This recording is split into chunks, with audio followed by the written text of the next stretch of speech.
Mister ladies YouTube நேயர்கள் அனைவருக்கும் உங்களுடைய வெல்னஸ் குருஜியுடைய அன்பான வணக்கங்கள். வலி வேதனை இதெல்லாம் நமக்கு ஒரு பக்கம் இருந்தா கூட எந்த வலியும் இல்லை, ஆனா என்ன ஒரு நிமிஷம் கூட நிம்மதியாக இருக்கவே விடமாட்டேங்கிறது அப்படின்னு சொல்லக்கூடிய ஒரு பிரச்சனை இது காது இரைச்சல், டினைட்டிஸ்ன்னு சொல்லக்கூடிய நோய் இல்லைங்களா? ஏன்னா இன்றைக்கு நிறைய பேர் பெரிய பெரிய கோடீஸ்வரர்கள் கூட மருத்துவர்களை பார்த்து அழுது புலம்பி எனக்கு தற்கொலை செய்து கொள்ளலாமா அப்படிங்கிற ஒரு எண்ணம் வருகிறது அப்படின்னு சொல்லக்கூடிய அளவுக்கு நம்மை சிரமப்படுத்தக்கூடிய ஒரு விஷயம் எது அப்படின்னா காது இரைச்சல் தான்.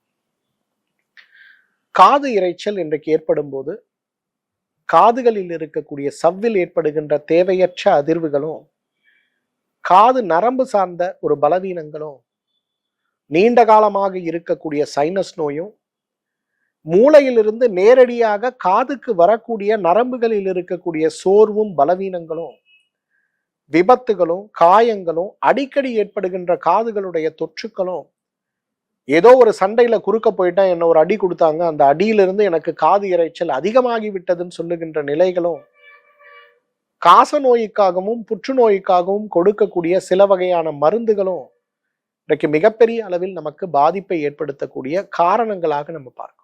இருந்தாலும் கூட 5 முக்கியமான காரணங்கள் இன்றைக்கு காது இரைச்சல் நோய்க்கு அடிப்படையாக இருக்கிறது நான் பார்க்கிறேன். முதல்ல என்ன தெரியுமா? காதுங்கிறது ஆகாச மகாபூதத்தால் ஆனது. நம்ம பொதுவா நம்ம உடம்புல 5 பூதங்கள், பஞ்சபூதங்கள் இருக்கிறத பார்க்கணும். நீர், நெருப்பு, பூமி, காற்று, ஆகாயம், 5 பூதங்கள் இருக்கிறத பார்க்கணும். இந்த 5 பூதங்கள்ல ஆகாய மகாபூதத்தால் ஆன மிகப்பெரிய உறுப்பு, செயல்படுகின்ற உறுப்பு, வெற்றிடமாக இருக்கக்கூடிய உறுப்பு எதுனா காதுதான். அப்ப ஆகாய மகாபூதத்தில் ஏற்படுகின்ற மாற்றங்கள், நம்ம உடம்புல ஏற்படுத்துகின்ற மாற்றங்கள், குறிப்பாக மூலாதார சக்கரத்தில் ஏற்படுகின்ற மாற்றங்கள், நமக்கு ஆசனவாய் நோய் யாருக்கெல்லாம் பைல்ஸ் ஃபிஸ்டுலா இருக்கோ அவங்களுக்கு காது இரைச்சல் வரும். இதை சொன்னா அவங்களால நம்ப முடியுதா? ஆனா அதுதான் உண்மைங்க. இன்னைக்கு நிறைய பேர் காது இரைச்சலால் அவதிப்படுறவங்க, நீங்களே கொஞ்சம் யோசிச்சு பாருங்க, உங்களுக்கு பைல்ஸ் ஃபிஸ்டுலா இருக்கான்னு பாருங்க. நிச்சயமா இருக்கும். ஆகாய மகாபூதத்தால் உடலால் நிர்வகிக்கப்படுகின்ற இடங்கள்ல இருக்கக்கூடிய அந்த பூதத்துடைய சீற்றம் யாருக்கெல்லாம் ஏற்படுதோ, நம்முடைய நுரையீரல் மண்டல நோய்கள் ஏற்படுபவங்களுக்கு காது இரைச்சல் நிச்சயமா வரும். அதே போல நம்முடைய உள்நாக்குன்னு சொல்லக்கூடிய டான்சில் நோய்களால் அவதிப்படுபவர்களுக்கு காது இரைச்சல் இருக்கும். நரம்புகள் சொல்லக்கூடிய நம்ம உடம்புல இருக்கக்கூடிய என்டையர் சென்ட்ரல் நர்வஸ் சிஸ்டத்தால் பாதிக்கப்படுபவர்களுக்கு காது இரைச்சல் இருக்கும். அப்ப காது இரைச்சல் நமக்கு ஏற்படுகிறது அப்படின்னு வரும்போது நம்ம அதை வெறும் ஒரு சவ்வு சார்ந்த நரம்பு சார்ந்த பிரச்சனையாக மட்டும் பார்க்கக்கூடாது. ஆகாச மகாபூதத்தால் பாதிக்கப்படுகின்ற, அதோடைய சீற்றத்தால் ஏற்படுகின்ற ஒரு பக்க விளைவாகத்தான் நாம் காது இரைச்சல் நோயை பார்க்கணும். ஸோ அந்த வகையில் காது இரைச்சல் நோய் நமக்கு ஏற்படுவதற்கு மிகப்பெரிய காரணத்தில் ஒன்று இந்த ஆகாச மகாபூதத்தில் ஏற்படுகின்ற சீற்றம் அப்படிங்கிறத நம்ம புரிஞ்சுக்கணும். 2வது, காது இரைச்சல் ஏற்படுவதற்கு செரிமான மண்டல கோளாறுகள் மிகப்பெரிய காரணமாக இருக்கிறத நம்ம பார்க்கணும். நம்ம உடம்புல 7 தாதுக்கள் இருக்கிறத பத்தி நான் சொல்லியிருக்கேன். செரிமான மண்டலம், இரத்த மண்டலம், தசை மண்டலம், கொழுப்பு மண்டலம், எலும்பு மண்டலம், எலும்பு மஜ்ஜை மண்டலம், இனப்பெருக்க மண்டலம், அதோட எல்லாத்தோ சேர்ந்து கடைசியா ஓஜஸ்ன்னு சொல்லக்கூடிய நம்முடைய நாளமிலா சுரப்பிகள் மற்றும் நோய் எதிர்ப்பு சக்தி மண்டலங்களாக இருக்கிறத நம்ம பார்க்கணும். அப்ப இதுல முதலாக இருக்கக்கூடிய செரிமான மண்டலத்தில் ஏற்படுகின்ற ரசக்ஷயம்னு சொல்லக்கூடிய செரிமானத்தின் போது உருவாகின்ற சத்துக்கள்ல இருக்கக்கூடிய குறைபாடுகள் நம்ம உடம்புல ஏற்படுத்தக்கூடிய நோய் தான் இந்த காது இரைச்சல் நோய். எத்தனை பேரால இதை நம்ப முடியுது? பசிக்காம சாப்பிட்றவங்க, பசிக்கிற நேரத்துல சாப்பிடாம இருக்கவங்க, பசிக்கு தேவையற்ற அளவுல அதிகமா சாப்பிட்றவங்க, அல்லது பசிக்காமலேயே அல்லது நல்லா பசிச்சா கூட சாப்பாடு மேல கவனம் இல்லாம இருக்கவங்க, அதிகமான திரவ உணவுகளை உணவில் சாப்பிடுவதை பழக்கமாக வைத்து கொண்டிருப்பவர்கள், உப்பு புளிப்பு காரம் சார்ந்த உணவுகளை அதிகமாக சாப்பிட்றவங்க, உடல் எடை வேகமாக குறைக்கணும்னு உடல்ல ரொம்ப பட்டினி கடந்து உடல் எடையை குறைக்க முயற்சி செய்யறவங்க, இவங்க எல்லாருக்குமே காது இரைச்சல் நோய் மிகப்பெரிய அளவில் ஏற்படுவதை நாம் பார்க்க முடியும். இந்த காது இரைச்சல் நோய் மிகப்பெரிய அளவில் ஏற்படுவதற்கான காரணம்ங்கிறது வெறும் காது நரம்பு சவ்வு சார்ந்தது மட்டும் இல்ல, உங்க செரிமான மண்டலத்தோடு அது நேரடியாக தொடர்புடையது அப்படிங்கிறத புரிஞ்சுக்கணும். நவீன மருத்துவத்துக்கும் ஆயுர்வேத மருத்துவத்துக்கும் நிறைய ஒரு நோயை புரிதல்ல வித்தியாசம் இருக்கிறத பார்க்கணும். அதனாலதான் நவீன மருத்துவத்தால் குணப்படுத்த முடியாத எவ்வளவோ நோய்களை சுலபமாக இயற்கை மருத்துவத்தின் மூலமாக நம்ம குணப்படுத்த முடியறத நம்ம பார்க்கணும். ஸோ அந்த வகையில செரிமான மண்டலத்திற்கும் அந்த காதுக்கும் நிறைய தொடர்பு இருக்கிறதுனாலதான் யாருக்கெல்லாம் பசியின்மை நோய் இருக்கோ, யாரெல்லாம் டிஸ்பெப்சியான்னு சொல்லக்கூடிய பசிக்கிறது, சாப்பிட முடியல, செரிமானம் பண்ண முடியலன்னு நோயில கஷ்டப்படுறீங்க, அவங்க எல்லாருக்குமே காது இரைச்சல் நோய் பெருசா இருக்கிறத நம்ம பார்க்க முடியும். மூன்றாவது, இன்றைக்கு நேரடியாக காதே ஒரு மிகப்பெரிய வர்மம்னு சொல்லுவோம். உடம்புல இருக்கக்கூடிய 108 வர்மங்கள்ல காது ஒரு வர்மம். அப்ப இந்த வர்மங்கள்ல இருக்கக்கூடிய சக்தி ஓட்டங்கள் எங்கெல்லாம் மாற்றம் அடையுதோ அங்க காது இரைச்சல் வரும். காது இரைச்சல் வந்துருச்சுன்னு ஒரு டாக்டர் கிட்ட போவோம். காது செக் பண்ணி பார்த்து எல்லாம் நல்லா இருக்கே, நரம்பு நல்லா இருக்கு, சவ்வு நல்லா இருக்கு, எல்லாம் காது கேட்கிற திறன் கூட நல்லா இருக்குங்க. அப்ப இதுக்கும் அதுக்கும் ஒன்றும் சம்பந்தம் இல்லை, நான் கொஞ்சம் சத்து மாத்திரை கொடுக்குறேன், சாப்பிடுங்க. அப்ப அந்த சத்து மாத்திரையை சாப்பிட்டா நம்ம காதுல இருக்கக்கூடிய இரைச்சல் குறையுமானா குறையாது, இன்னும் இருந்துகிட்டே இருக்கும். அப்ப திரும்ப ஒரு doctor, 2 doctor, 3 doctor, 5 doctor, 10 doctor நம்ம பார்த்துக்கிட்டே இருப்போம். ஆனா நோய்த்தன்மை நமக்கு குறையவே குறையாது. அப்ப நோய்த்தன்மை குறையவில்லை, இதே போல இருக்கிறது அப்படிங்கிற ஒரு சிரமங்கள் ஏற்படும் போது நம்ம புரிந்து கொள்ள வேண்டியது, இது வெறும் காது இரைச்சல் மட்டுமல்ல, உடம்புல வர்மங்கள்ல இருக்கக்கூடிய சக்தி ஓட்டங்கள் பெரிய அளவுல குறைந்து போயிருக்கக்கூடிய குறை நோயினால் நாம் அவதிப்பட்டு கொண்டிருக்கிறோம் அப்படிங்கிறது நம்ம புரிஞ்சுக்கணும். அந்த ஒரு புரிதல் நமக்கு இல்லை அப்படின்னா நம்ம எடுக்கிற எந்த ட்ரீட்மெண்ட்டும் யூஸ் ஆகாது. அதனாலதான் நம்முடைய மருத்துவமனையில, குறிப்பாக என்னுடைய பிராக்டிஸ் வரும்போது, காது இரைச்சல் நோய்களோடு வருபவர்களுக்கு வர்ம சிகிச்சை நம்ம கொடுப்போம். அந்த வர்ம சிகிச்சை கொடுக்க ஆரம்பிக்கும் போது இரைச்சல் நோய் படிப்படியாக குறைந்து கொண்டே வருவதை பார்க்க முடியும். ஒரு காது இரைச்சல் நோய் குணமாவதற்கு நமக்கு 7 மண்டலங்கள் தேவை. ஒரு மண்டலம்னா 48 நாட்கள், கிட்டத்தட்ட 300 நாட்கள் நீங்க தொடர்ந்து அந்த சிகிச்சையில இருந்தா மட்டும்தான் இந்த காது இரைச்சல் நோயை நீங்க குணப்படுத்த முடியும். அப்ப அப்படி வரும்போது அந்த வர்ம சிகிச்சையோடு சேர்ந்து இந்த சிகிச்சை நம்ம எடுக்கும்போது நோயுடைய தீவிரம் குறைஞ்சிரும். இந்த காது இரைச்சல் நோயோட மிகப்பெரிய ஒரு பிரச்சனை என்னன்னா, சுத்தி சத்தம் கேட்டுட்டே இருக்குன்னா உங்களுக்கு அந்த இரைச்சல் பெருசா ப்ராப்ளம் இருக்காது. நிசப்தமான ஒரு இடத்துக்குள்ள நீங்க போறீங்கன்னு வச்சுங்களேன், அந்த இரைச்சல் காதுக்கு பக்கத்துல ஒரு ட்ரெயின் ஹார்ன் கொடுத்தா எப்படி இருக்குமோ அந்த வலி வேதனை அந்த நிசப்தம் போகின்ற வரை இருந்து கொண்டே இருக்கிறத நீங்க பார்க்க முடியும். அப்ப என்ன ஆகும், உங்களால ஒரு செகண்ட் கூட தூங்க முடியாது, அப்படியே கதறி கதறி அழுவும். நிறைய ஒரு 2-3 பெரிய நகைக்கடை முதலாளிகள் என்னை பார்க்க வரும்போது என்கிட்ட கையை பிடிச்சிட்டு சொல்லுவாங்க, சார் ஏதாவது மருந்து கொடுத்து என்னை சாவடிச்சிருங்க சார், இந்த இரைச்சல் நோய் என்னை வந்து பாடாப்படுத்துது சார், நீங்கெல்லாம் நம்ப மாட்டீங்க சார், நான் 1 கோடி ரூபாய் செலவு பண்ணியிருக்கேன் சார் இந்த இரைச்சல் நோயை சரி பண்ணுறதுக்கு, எனக்கு ஒரு பைசா கூட பிரயோஜனம் இல்லை, தயவு செய்து என்னை கொன்னுருங்க அப்படிம்பாங்க. ஆனால் ட்ரீட்மெண்ட் முடிஞ்ச உடனே வந்து சொல்லுவாங்க, ஐயா தெய்வமே நீங்கள் என்னை காப்பாற்றிட்டீங்க, என் காது நல்லா ஆயிடுச்சு, இரைச்சலே இல்லை, இப்போ நிம்மதியாக தூங்குறேன், நான் எந்த தூக்க மாத்திரையும் தேவையில்லை, எதுவும் தேவையில்லை, அவ்வளோ நிம்மதியாக நான் தூங்குறேன்னு சொல்லுவாங்க. அந்த அளவுக்கு மாற்றத்தை உருவாக்கக்கூடியது நம்மளுடைய சிகிச்சை. பட் ஆனால் அந்த நோயை புரிஞ்சுக்கிறதுக்கு நம்ம முயற்சி செய்யணும். அந்த வகையில் இந்த காது இரைச்சல் அப்படின்னு வரும்போது ரொம்ப கவனத்தோடு நாம் அதை பார்த்து கொள்ள வேண்டும். வர்மத்தை பலப்படுத்தினால் காது இரைச்சல் நோயுடைய தீவிரம் குறையும் அப்படிங்கிறதே நம்ம புரிஞ்சுக்கணும். 4வது காரணம், ரொம்ப முக்கியமான காரணம், இந்த சைனஸ்ல வரக்கூடிய தொற்றுக்கள் தான்.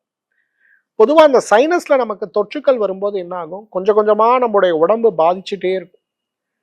நம்ம உடம்பு பார்த்தீங்கன்னா அந்த கண்கள், மூக்கு, வாய், காது, இது வெளியிலிருந்து பார்ப்பதற்கு தனித்தனி உறுப்பா இருந்தா கூட மண்டை ஓட நீங்க பார்த்தீங்கன்னா அது எல்லாமே சேரக்கூடிய ஒரு காலி இடம் வர்றதை நம்ம பார்க்க முடியும். இந்த காலி இடத்துல ஒருவேளை உங்களுக்கு இந்த சளி போய் அடைப்பை ஏற்படுத்திக்கிட்டே இருக்கு அப்படின்னா என்ன ஆகும்னா, இந்த தொற்றுக்கள் பரவிட்டு இருக்கும். மூக்கில் வரக்கூடிய சைனஸ் காதுகளை பாதிக்கிறதும், அடிக்கடி ஏற்படுகின்ற நெஞ்சு சளி காதுகளை பாதிக்கிறதும், அதே போல வாயில் ஏற்படுகின்ற தொற்றுக்கள் காதுகளை பாதிக்கிறதும், காதில் ஏற்படுகின்ற தொற்றுக்கள் சைனஸையும் வாயையும் பாதிக்கிறதே நம்ம பார்க்க முடியும். ஸோ வாய், மூக்கு, கண்கள் மற்றும் காது, இது 4மே ஒன்றோடு ஒன்று சேர்ந்த உறுப்பா இருக்கிறதுனால இந்த உறுப்புகள்ல மீண்டும் மீண்டும் ஏற்படுகின்ற பாதிப்புகள் நம்முடைய அந்த காதுல இந்த கர்ணநாதம்னு சொல்லக்கூடிய டினைட்டிஸை ஏற்படுத்தி விடுறதை பார்க்க முடியும். அப்ப ரிப்பீட்டட் இன்ஃபெக்ஷன் குழந்தை பருவத்துல இருந்து உங்களுக்கு இருக்கு அப்படின்னா அப்ப காதுகளுடைய பாதிப்பு சொல்ல முடியாத அளவுக்கு இருக்கிறத பார்க்க முடியும். 5வது காரணம், இன்றைக்கு நவீன உலகத்துடைய காரணம் ஹெட்ஃபோன்ஸ். இன்னைக்கு எல்லாம் வந்து ஒயர் இருக்க ஹெட்ஃபோன்ஸ், கழுத்துல மாட்டிக்கிற ஹெட்ஃபோன்ஸ், காதுல போட்டுக்கிற ஹெட்ஃபோன்ஸ், ப்ளூடூத் ஹெட்ஃபோன்ஸ்ன்னு சொல்லி இன்றைக்கு டெக்னாலஜியை நம்மலாம் அப்படியே ஒரு அடாப்ட் பண்ணி அதோட சேர்ந்து ஒரு சந்தோஷமான வாழ்க்கையில இருக்கும். சாதாரணமாகவே காதுகளுடைய வேலை அப்படிங்கிறது தேவையான விஷயத்தை மனமும் ஆத்மாவும் ஒன்றாக சேரும்போது கேட்கின்ற விஷயத்தை மட்டும் கேட்பதற்கு தான் இறைவன் நமக்கு காது படைச்சிருக்காரு. 10 பேர் பேசிட்டு இருப்பாங்க, யாராவது ஒருத்தர் உங்க பேரை சொல்லும் போது தான் நீங்க அந்த அட்டென்ஷன் கொடுப்பீங்க, அது வரலாம் கொடுக்க மாட்டீங்க. அப்ப அந்த அளவுக்கு மனதையும் ஆத்மாவையும் சேர்ந்து வேலை செய்யக்கூடிய ஒரு இடம் அந்த காது, கேட்கின்ற திறன் சக்தி இருக்கும்போது நீங்க ஒரு மெஷினை தூக்கி மாட்டிட்டு மொத்தத்தையும் ஸ்டாப் பண்ணிட்டு இதை மட்டும் தான் நான் கேட்க போறேன்னு. நான் ஒரு முறை பார்த்தேன் ட்ரெயின்ல, ஒரு முறை நான் வந்து நம்ம வந்தே பாரத் ட்ரெயின்ல வந்து சென்னையிலேருந்து திருநெல்வேலி பிரயாணம் பண்றேன். நான் ஒரு புத்தகத்தை எடுத்து படிச்சுட்டு இருக்கேன். எனக்கு எதிரில் வந்து ஒரு 26 வயது இருக்கக்கூடிய ஒரு ஆணும் 22 வயது இருக்கக்கூடிய ஒரு பெண்ணும், நான் ட்ரெயின்ல ஏறினதுல இருந்து அங்க இறங்குற வரையிலும் கிட்டத்தட்ட ஒரு 7-8 மணி நேரம் டிராவல் இருக்கும்னு நினைக்கிறேன். காதுல வந்து ஹெட்ஃபோன் போட்டுட்டு இவன் ஒரு பாட்டை போடுறான், அவன் ஒரு பாட்டை போடுறான், 2 பேரும் மாத்தி மாத்தி மாத்தி அவங்களோட மொபைலை வந்து கேட்டுக்கிட்டே வராங்க, சினிமாலாம் பார்த்துட்டு வராங்க. யோசிச்சு பாருங்களேன், நம்ம வீட்டில் டிவி பார்க்குறோம், பெரிய இடம், ஒரு டிவி 2 பேர் இருக்கும், அதில் வந்து ஒரு 2 புள்ளி சவுண்டை கூட்டினாலே உங்களுக்கு காதில் வந்து அது ஒரு பாதிப்பை உருவாக்குது. தியேட்டருக்கு போகிறீங்க, டிடிஎஸ் டிஜிட்டல், டால்பி டிஜிட்டல்னு என்னென்னமோ டிஜிட்டலில் இருக்குது. அப்போ நீங்கள் அதை வந்து கேட்கும்போது என்ன ஆகும், வெளியில் வரும்போது காதெல்லாம் கொய்ன்னு ஒரு சத்தம் கேட்கறத பார்க்க முடியும். நீங்கள் அந்த மாதிரி அம்சங்களை தொழில்நுட்பத்தோடு எடுக்கக்கூடிய அந்த வீடியோக்களையும் படங்களையும் நீங்கள் காதில் போட்டு கேட்க ஆரம்பிச்சிங்கன்னா உங்களுக்கு என்ன ஆகும், பாதிப்பு ஏற்படும்ல. ஒரு காலத்தில் இந்த காது இரைச்சல்ங்கிறது 45 வயசுக்கு மேலே இருக்கவங்களுக்கு வருங்க. இப்போ டிபிக்கு மருந்து சாப்பிட்டா காது இரைச்சல் நோய் வரும். ஏன்னா டிபி மருந்துகளுடைய ஒரு பக்க விளைவு அது. அந்த மாதிரி சில மருந்துகள் காது இரைச்சல் நோயை நமக்கு உருவாக்கும். அப்போ அந்த மாதிரி வரக்கூடிய நிலையில் இருக்கக்கூடியவர்கள் கூட இந்த ஹெட்ஃபோன்ஸை போடும்போது என்ன ஆகுது, 17 வயது 18 வயதுல வருதுங்க. 23 வயது இருக்கக்கூடிய ஒரு பையன் வந்து பெங்களூர்ல அல்சூர்ல இருக்கக்கூடிய நம்ம மருத்துவமனையில என்னை வந்து பார்த்தாரு. சொன்னாரு 2 முறை சூசைட் ட்ரை பண்ணியிருக்காரு. அவங்க அப்பா வந்து ரொம்ப வருத்தத்தோட சொன்னாரு, சார் ஒரே பையன் சார், ஊர் ஃபுல்லா சொத்து சேர்த்து வச்சிருக்கேன் சார், இந்த பையன் இப்படி பண்றான் சார், நான் எல்லாம் பெங்களூர்ல இருக்க பெஸ்ட் ஹாஸ்பிட்டல் எல்லாம் கூட்டு போயிட்டேன் சார், எதுவுமே அவ்வளோ சார், என்ன சார் நான் பண்றது அப்படின்னு சொல்லி ரொம்ப வருத்தத்தோட வந்து என்கிட்ட பேசினார். ஆனா அந்த பையனோட ஹேபிட் என்னன்னு பார்த்தா, ரொம்ப பணக்கார வீட்டு பையங்கிறதுனால இந்த ஐபேடுன்னு ஒன்று வரும் ஒரு 10 வருஷத்துக்கு முன்னாடி, அப்போத்துல இருந்தே காதை போட்டு கேட்டுட்டே இருக்க வேண்டியதுதான் வேலை. அவன் வந்து ஐஐடி படிச்சிருக்க பையன். அதனால அவன் என்ன பண்றான்னா, அவனோட பாடங்களை கூட நிறைய வந்து மொபைல்ல போட்டு அந்த ஆடியோ புக்கா கேட்கக்கூடிய அந்த ஒரு பழக்கம். இப்பெல்லாம் என்ன ஆகுதுன்னா, நைட்ல வீட்டில் அவனோட ரூம்ல ஒரு இசையை போட்டு அதை ஆன் பண்ணி அந்த மியூசிக் வந்து நைட்ல ஓடிக்கிட்டே இருக்கும். அந்த மியூசிக்கோட சத்தம் இவனோட காது இரைச்சல் நோய்க்கு பெருசா பாதிப்பு ஏற்படுத்தாத ஒரு வால்யூம்ல அதை வச்சுட்டாங்கன்னா அவன் பாட்டுன்னு தூங்கிட்டே இருப்பான். ஒரு பவர் கட் ஆகுது, இல்லை அந்த மியூசிக் நின்றுச்சுன்னா உடனே அவன் எழுந்துட்டானா உடனே ராத்திரி கத்தி கலாட்டா பண்ணி ஒரே பிரச்சனை. மனநோய் மருத்துவர், நரம்பு நோய் மருத்துவர், காது நோய் மருத்துவர், காது இரைச்சலுக்கான சிறந்த மருத்துவரை கூட பார்த்தாச்சு சார், சரியாகல. ரீசன் இதுதாங்க. இன்னைக்கு இந்த 5 காரணங்கள் இல்லாம நிறைய காரணங்கள் இருந்தாலும் இன்றைக்கு மாடர்ன் லைஃப்ல இந்த 5 காரணங்கள் பெருசா இருக்கிறத பார்க்கணும். சார் காது இரைச்சல் நோய் இருக்கு, அதை குணப்படுத்துறதுக்கு எனக்கு வழி சொல்லுங்க சார். 5 அழகான சுலபமான வழிகளை நான் சொல்லித்தரேன். ஃபர்ஸ்ட் நீங்க பண்ண வேண்டியது டீடாக்ஸுங்க. வெற்றிடம், இன்னைக்கு ஸ்பேஸ் பாருங்களேன், வெற்றிடம், இந்த வெற்றிடத்துல வந்து எதுவுமே நகராது. இன்றைக்கு ஒரு சேட்டலைட்டை கொண்டு போய் நீங்க ஒரு ஸ்பேஸ்ல நிறுத்தி விட்டீங்கன்னா அந்த சேட்டலைட் பாட்டுன்னு அந்த ஒரு ஈர்ப்பு விசையில அப்படியே சுத்திக்கிட்டு இருக்கும், அப்படியே தான் இருக்கும். நீங்க ஸ்பேஸ்ல போய் ஒரு கல்லை எரிஞ்சிங்கன்னா அது ஒரு வேகத்துல போய் ஒரு இடத்த நின்றுச்சுன்னு வச்சுங்களேன், அதுக்கப்புறம் அது நகரவே நகராது, அது அப்படியே தான் மிதந்துட்டு தான் இருக்கும். இந்த வெற்றிடமாக இருக்கக்கூடிய ஆகாச பூதத்துல அந்த வெற்றிடத்தை தேவையற்ற அழுத்தத்தை உருவாக்கக்கூடிய கழிவுகள் அனைத்துமே நமக்கு வந்து காது இரைச்சல் நோயை கொண்டு வரும். வாதத்துல ஏற்படுற பாதிப்பு, பித்தத்துல ஏற்படுற பாதிப்பு, கபத்துல ஏற்படுற பாதிப்பு. வாதத்தால் ஏற்படுகின்ற வறட்சி, பித்தத்தால் ஏற்படுகின்ற அகற்சி இன்ஃப்ளமேஷன், கபத்தால் ஏற்படுகின்ற அடைப்பு, இது 3மே காது இரைச்சல் நோயை உருவாக்கும். உங்களோட சைனசைட்டிஸ் காது இரைச்சல் நோயை உருவாக்கலாம். உங்க நரம்பு மண்டலத்தில் இருக்கக்கூடிய பலவீனம் காது இரைச்சலை உருவாக்கலாம். ஸோ இதில் ரொம்ப கேர்ஃபுல்லாக நம்ம டீல் பண்ணும். எப்படி இதை டீல் பண்ண முடியும்? ஸோ முதல்ல செய்ய வேண்டியது டீடாக்ஸ் தான், உடல் கழிவு நீக்கம் தான். இந்த உடல் கழிவு நீக்கத்தில் ஸ்பெசிஃபிக்காக நம்ம பண்ணக்கூடிய டீடாக்ஸ் கழுத்திலிருந்து தலைவரை இருக்கக்கூடிய கழிவுகளை நீக்கக்கூடிய நசியம்னு சொல்லக்கூடிய மூக்கில் சொட்டு மருந்து விடக்கூடிய டீடாக்ஸ் தான். பொதுவாக காதுக்கு கர்ணபூரணம்னு ஒரு ட்ரீட்மெண்ட் பண்ணுவோம். காதுகளில் உங்கள் உடம்புல வாத பித்த கபத்தில் எது கூடுதலாக இருக்குது, உங்கள் உடம்புல இருக்கக்கூடிய பஞ்சபூதங்கள்ல, அதாவது நீர், நெருப்பு, காற்று, பூமி, ஆகாசம், இந்த 5ல் எது சீற்றமடைந்து இந்த பாதிப்பை உருவாக்குதுங்கிறத நாடி பார்த்து புரிஞ்சுட்டு அதுக்கு ஏற்றாற் போல ஒரு எண்ணெயை செலக்ட் செய்து அதை உங்கள் காதில் விடக்கூடிய கர்ணபூரணம்னு சொல்லக்கூடிய ஒரு சிகிச்சையும், மூக்கில் விடக்கூடிய நசியம்னு சொல்லக்கூடிய ஒரு சிகிச்சையும் செய்யும் போது இந்த காது இரைச்சல் நோய் வேகமாக கட்டுப்படுறதை பார்க்கலாம். 4 வீக்ஸ் கரெக்டாக அந்த ட்ரீட்மெண்ட் எடுத்தால் 50% உங்கள் காது இரைச்சல் குணமாயிடுறதை நீங்கள் பார்க்க முடியும். 4 வாரங்களில் காது இரைச்சல் நோயை குணப்படுத்த இந்த மூக்கில் சொட்டு மருந்து விடக்கூடிய சிகிச்சை ஒரு சிறந்த சிகிச்சை. ஆனால் இது நாடி பார்த்து ட்ரக் ஆஃப் சாய்ஸ் என்ன வேணுங்கிறத சூஸ் பண்ணணும். வாதத்தை குறைக்கணுமா, பித்தத்தை குறைக்கணுமா, கபத்தை குறைக்கணுமான்னு சூஸ் பண்ணும்போது பெரிய மாற்றம் நம்ம உடம்புல ஏற்படுவதை பார்க்க முடியும். Second important thing, very very important, இந்த நோயை குறைக்கணும் அப்படின்னு நம்ம பண்ணணும்னா முதல்ல இனிப்புகள் சாப்பிடுவதை, பால் உணவுகள் சாப்பிடுவதை, கோதுமை சார்ந்த உணவுகள் சாப்பிடுவதை தவிர்க்கணும். ஏன் சார்? இந்த காது இரைச்சல் நோய்க்கு கேசின்னு சொல்லக்கூடிய ஒரு என்சைம் மிகப்பெரிய காரணமாக இருக்கிறதா இன்னைக்கு நிறைய பேர் சொல்றாங்க. இந்த கேசின் ரொம்ப பெரிய அளவுல காரணமாக இருப்பதற்கு கேசின் சார்ந்த மூலக்கூறுகள் இருக்கக்கூடிய உணவுகளை நம்ம தவிர்க்கணும் அப்படின்னு சொல்றாங்க.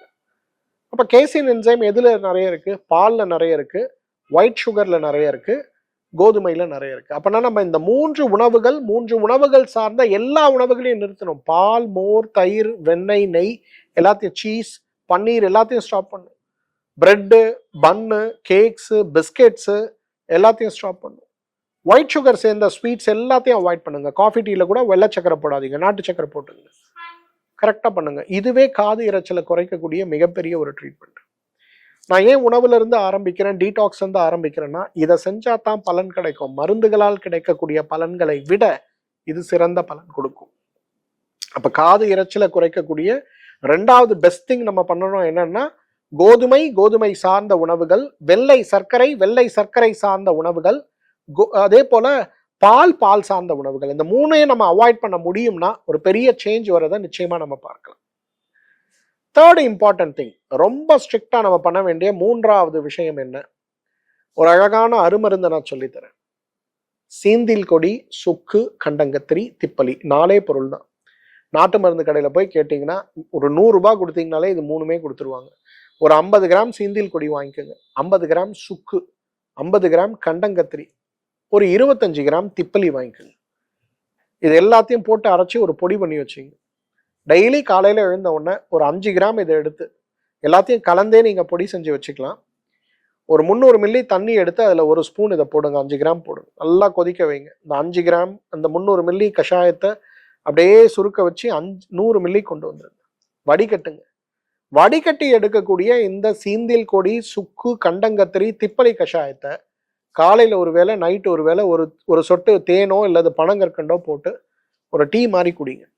இது என்ன பண்ணும்னா இந்த காதில் இருக்கக்கூடிய ஆகாச மகாபூதத்துடைய அந்த பலவீனத்தை மாற்றி உங்களுக்கு இருக்கக்கூடிய இந்த கபம், பித்தம், வாதம் சார்ந்த காரணிகளை குறைத்து இந்த இரைச்சல் நோய்க்கு பெரிய ஒரு தீர்வளிக்கிறத நம்ம பார்க்க முடியும். ஏன்னா இந்த இரைச்சல் நோய் அப்படிங்கிறது மிகப்பெரிய பாதிப்பை உருவாக்கக்கூடிய நோயாக இருக்கிறதுனால இரவு நேரங்கள்ல ஒரு நிமிடம் கூட தூங்க முடியாத அளவுக்கு காதுக்கு பக்கத்தில் பெரிய சத்தத்தை உருவாக்கி உடலையும் மனதையும் பாதிக்கக்கூடிய மனநோயை உருவாக்கக்கூடிய நோயாக இருக்கிறதுனால இந்த சீந்தில் கொடி, சுக்கு, கண்டங்கத்திரி, திப்பலி கஷாயம் இதற்கு மிகச்சிறந்த முதலுதவி மருந்துன்னு சொல்லலாம். 4வது இஞ்சி பால் கஷாயங்க, என்னோட ஃபேவரட். இந்த காது இரைச்சல் நோயோட யார் வந்தாலும் நான் சொல்லுவேன், சார் எவ்வளோ நாளைக்கு இதை சாப்பிடணும்? 100 வயசானாலும் சாப்பிடியான்னு சொல்லுவேன் நான். என்ன சார் அப்படிம்பாங்க. இந்த நோய் எப்படி வருது, எப்போ வருதுங்கிறதே நம்ம வாழ்வியல் முறையில் சொல்ல முடியாது. அப்போ ஒரு உணவை கொண்டு எப்படி இந்த நோயற்ற வாழ்க்கையை நம்ம சாதிக்க முடியும்? இஞ்சி பால் கஷாயம் தான். 50 மில்லி பால், 100 மில்லி தண்ணீர், 5 கிராம் அளவுக்கு இஞ்சி பேஸ்ட் நல்லா கொதிக்க வைங்க. பால் அளவுக்கு சுண்ட வைங்க, வடிகட்டுங்க. காலையில ஒரு வேளை, மாலையில ஒரு வேளை உணவுக்கு முன்பு சாப்பிடுங்க.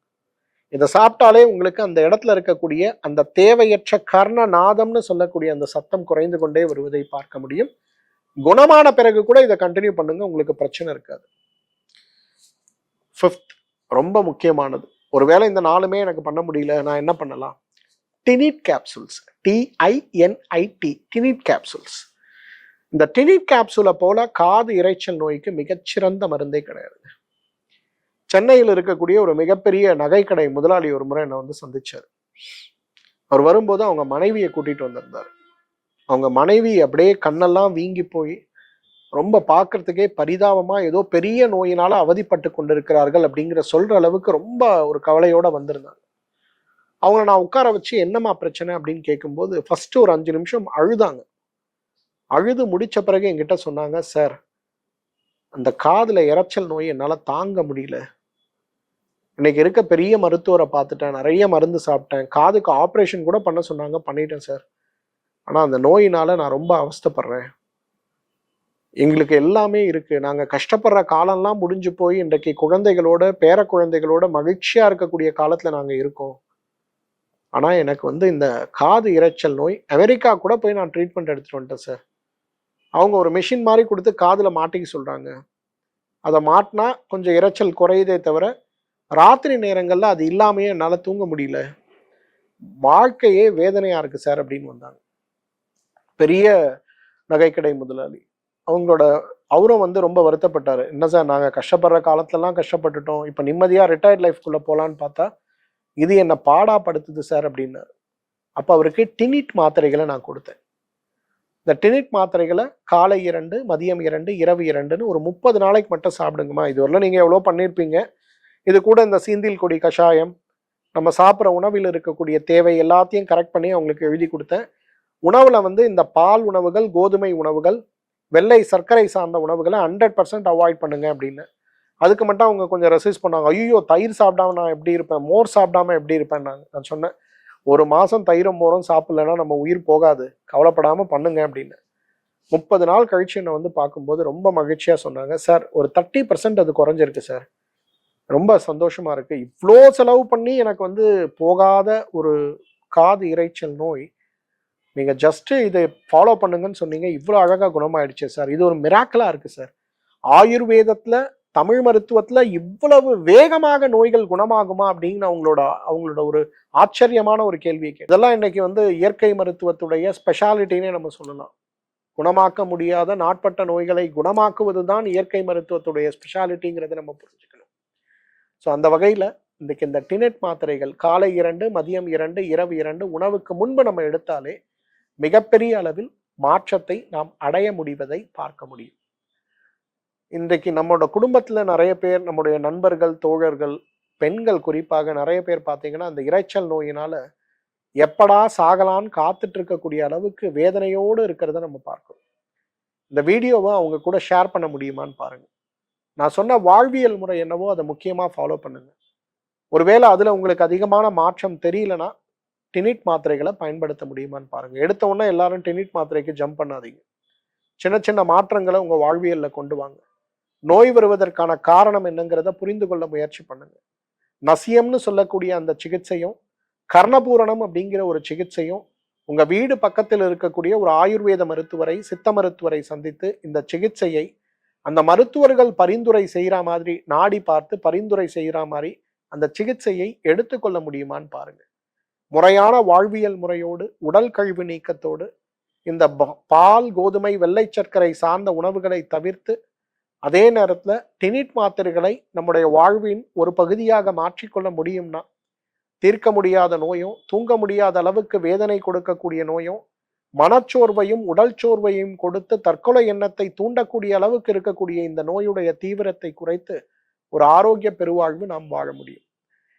இந்த வீடியோவும் ஏற்கனவே ஒருத்தர் மற்றொரு வீடியோல கமெண்ட்ல கேட்டிருந்தார், இந்த காது இரைச்சலால எனக்கு இருக்கக்கூடிய வேதனையை வார்த்தையால் நான் விவரிக்க முடியாது, எனக்கு ஏதாவது ஒரு ரெஃபரன்ஸ் கொடுங்கன்னு கேட்டிருந்தார். அவருக்காகவே ஸ்பெசிஃபிக்கா இந்த வீடியோ இன்னைக்கு நான் ஷூட் பண்ணி போடுறேன். இதே போல உங்க மனசுல ஏதாவது கேள்விகள் இருந்தா இந்த வீடியோவோட கமெண்ட் செக்ஷன்ல இந்த கேள்விகளை கேளுங்க. கேள்விக்கான பதிலோ அல்லது தேவைன்னா இன்னொரு வீடியோவோ எனக்கு நேரம் கிடைக்கும் போது உங்களோடு பகிர்ந்து கொள்ள நான் முயற்சி செய்கிறேன். மீண்டும் மற்றொரு நிகழ்ச்சியில உங்களை சந்திக்கிறேன். அதுவரை உங்களிடமிருந்து விடைபெறுவது உங்களுடைய வெல்னஸ் குருஜி. நன்றி, வணக்கம்.